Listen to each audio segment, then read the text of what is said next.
ஒருத்தருக்கு கூட வேலை இல்லைங்க.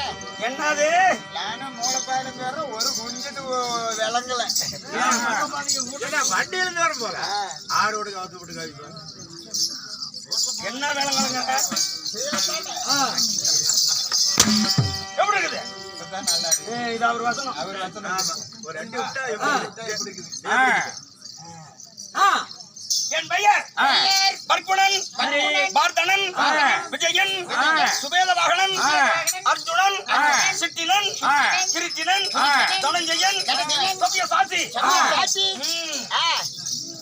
இப்படி 11 பெயர், 12 அழகு, முன்னழகு பின்னழகு, முதுகுல மச்சரேகை, முதுகுல மச்சரேகை.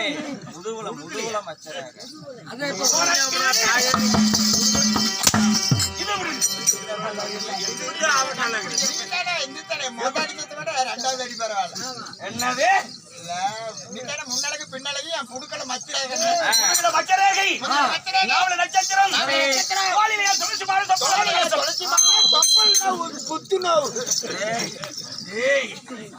சொல்லாதடா.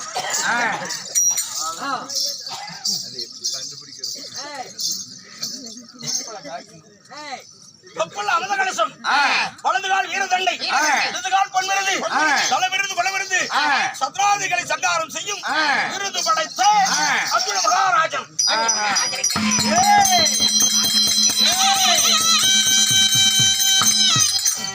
அப்படி இருக்க தாய் தந்தை யாரு பண்ணுங்க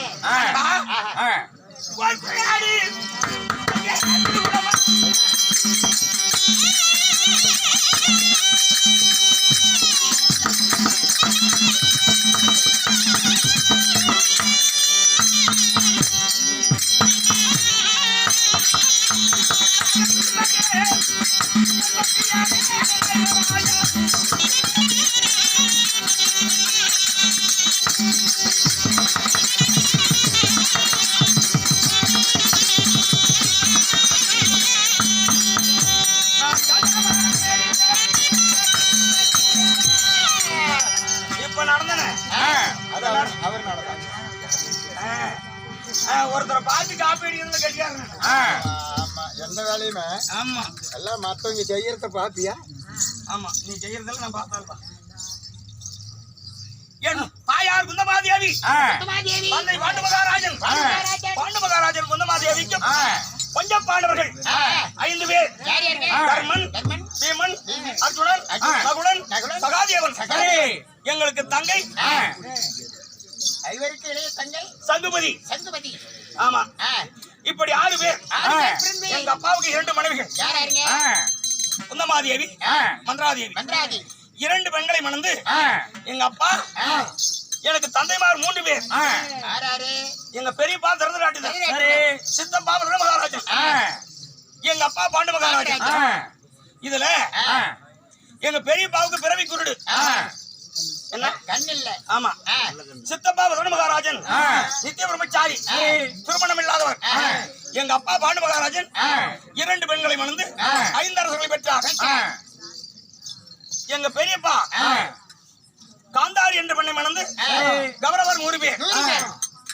எங்க பெரியப்பா அரசனாகவும் எங்க அப்பா சேனாதிபதியாகவும் எங்க சித்தப்பா மகாராஜன் மந்திரியாகவே ஏவல் பேடி செய்தார்கள். ஆமா குடிமக்கள் குறை தீர்ப்பது ஒற்றவன் கடமை என்று எங்க அப்பா பெரியப்பா போக முடியுமா? ஆமா என் தந்தை அழைத்து காணகத்தை என்று வேட்டையாடி வா என்று கட்டளையிட்டார். அந்த கட்டளைக்கு இணங்கி எங்க அப்பா வேட்டைக்கு புறப்பட்டார். அப்போ என் தாய்மார்கள் 2 பேரும் நாங்களும் வருவோம் என்று பிடிவாதம் செய்தார்கள். சரி என்று அழைத்துக் கொண்டு ரத்த கஜ துரங்கபதாது 4 வகை சேனையோடு வேட்டைக்கு சென்றார். வேட்டைக்கு சென்ற இடத்தில் ஒரு காண்டாமிருகம் தோன்றியது.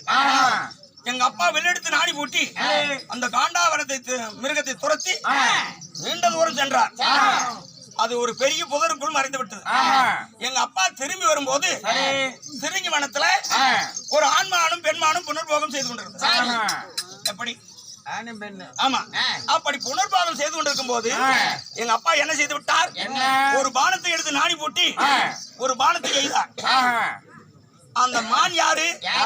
அமுதஞ்சி மகாமுனிவரும் அவர் மனைவியாகப்பட்ட முனிபத்தினியும் 2 பேரும் பகலிலே உடல் உறவு கொள்ளக்கூடாது. பகல்ல உடல் உறவு கொண்டால் சூரிய தோஷம் ஏற்படும். ஆமா, அப்படிங்களா? ஆமா. பகல்ல மனித உடலோடு சேரக்கூடாது. பொண்டாட்டி பொருத்தம் சேர்ந்தா சூரிய சூரிய தோஷம். நாம கூத்தாடிட்டு நாம பகல்ல தானே செய்யறோம். நமக்கு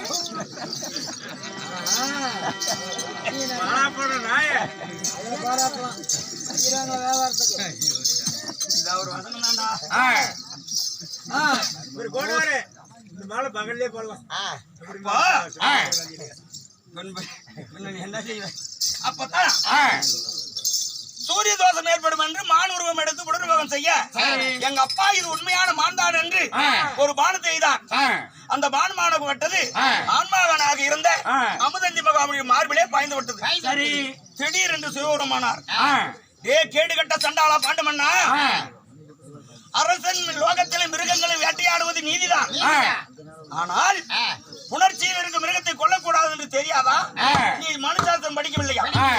கேட்கவனே, நான் என் மனைவியோடு சேர்ந்து இன்பத்தை சுகத்திற்கு நேரத்தில் நீ பானத்தை போட்டு என் உயிரை கொள்ற. நீ உன் மனைவியோடு கூடினால் தலை வெடித்து சாப்பிடுறது சாபத்தை கொடுத்து விட்டார். சுவாமி, என்னை மன்னித்து விடுங்கள் ஐயனே, நான் உண்மையான மான்தான் பானத்தை போட்டுட்டு என்னை மன்னித்து விடுங்கள் என்று அழுதார். புரண்டா உயிர் போய்விட்டது. முனிவர் இருந்தவுடனே முனிபத்தினி காலமானார். அப்போ எங்க அப்பா என்ன செய்தார்? ஆடை அணிகளும் ஆணிமுத்து கோட்டை அரசாங்க சொத்து அனைத்தும் மந்திரபாரதல் கழட்டி கொடுத்து விட்டு சிறிவனத்துல தவத்தில் அமர்ந்து விட்டார். இந்த பாவத்துக்கு பிராயச்சத்தை தேடும் அப்படின்னு. அப்போ